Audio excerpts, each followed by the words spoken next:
c'est l'heure du Club Culture d'Europe 1 matin avec nos deux géos, Nicolas Caro et Stéphanie Loire. Nicolas Caro, le vendredi donc, c'est le livre culte. Et ce matin, vous nous parlez d'une femme journaliste. Elle s'appelait Nellie Bly. Nellie Bly, c'est la pionnière du reportage clandestin à la fin du 19e siècle. Journalisme clandestin, c'est se rendre dans un lieu de reportage sans décliner son identité, d'essayer de faire partie du décor pour observer tranquillement ce qui se passe vraiment. C'est ce qu'a fait Nellie Bly, notamment dans un asile d'aliénés.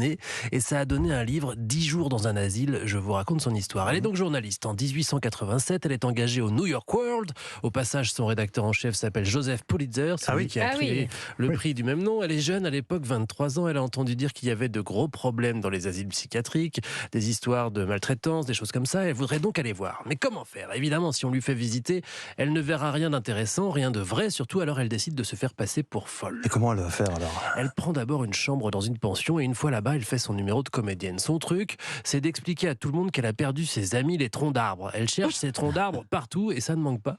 2 policiers sont appelés, ils lui disent oui, on va chercher les troncs d'arbres, madame, venez avec nous.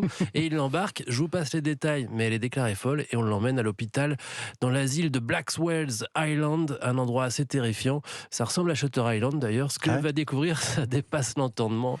La brutalité, la cruauté, la nourriture immangeable, le froid parce qu'on fait des économies de chauffage, du coup les patients ont les lèvres bleues, la sécheresse aussi des médecins qui prennent à peine le temps d'écouter. Elle note toutes les humiliations et les brimades diverses. Bon alors elle est rentrée très bien, mais est-ce qu'elle en est sortie ? Bah oui, parce que autant c'est assez facile d'entrer, autant pour sortir c'est comme la prison, c'est plus compliqué évidemment. Suffit pas de dire la vérité au médecin, vous passerez pour plus fou encore.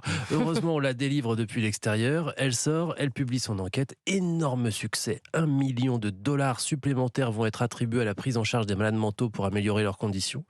Et on peut trouver donc ce reportage en livre, 10 jours dans un asile, qui a été publié en français il y a quelques années seulement par les éditions du Sous-Sol. Passionnant, Nellie Bly donc à redécouvrir. Merci infiniment Nicolas Caro. Stéphanie Loire. Stéphanie, rebonjour. Ce week-end vous serez en direct sur Europe 1 depuis Deauville. Vous en avez de la chance pour la première édition du festival United Music of Deauville. Et ce festival, Stéphanie, prévoit un hommage musical à une véritable légende, le compositeur américain Burt Bacharach. Tout à fait, Burt Bacharach, c'est un génie de la composition. Ses chansons, elles font littéralement partie de la bande-son du XXe siècle. Il nous quittait en février dernier, à l'âge de 94 ans, après avoir su traverser 4 décennies avec ses mélodies grandioses, à la fois pop et jazzy. C'est par exemple Burt Bacharach qui a composé ceci en 1967.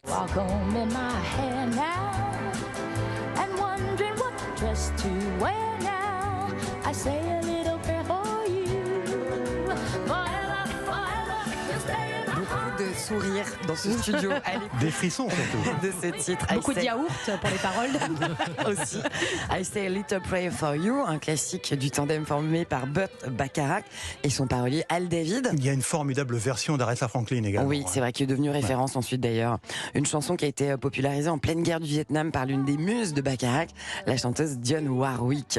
Bacharach, il a également composé des pépites pour le cinéma, dont Raindrops Keep Falling on My Head, chanson phare de la bande originale du film Butch Cassidy et le Kid, interprété par B.J. Thomas et immortalisé dans une scène de promenade en vélo avec Paul Newman, je l'ai écorché, c'est criminel, et direction musicale du pianiste français arrangeur nommé plusieurs fois au Grammy, Christian Jacob. Ça va se passer au sein du festival United Music of Deauville ce soir dès 19h30 aux Ambassadeurs Casino. Vous en avez bien de la chance. Et puis il faut réécouter également Walk On By de Dionne Warwick, un autre chef-d'œuvre de Burt Bacharach.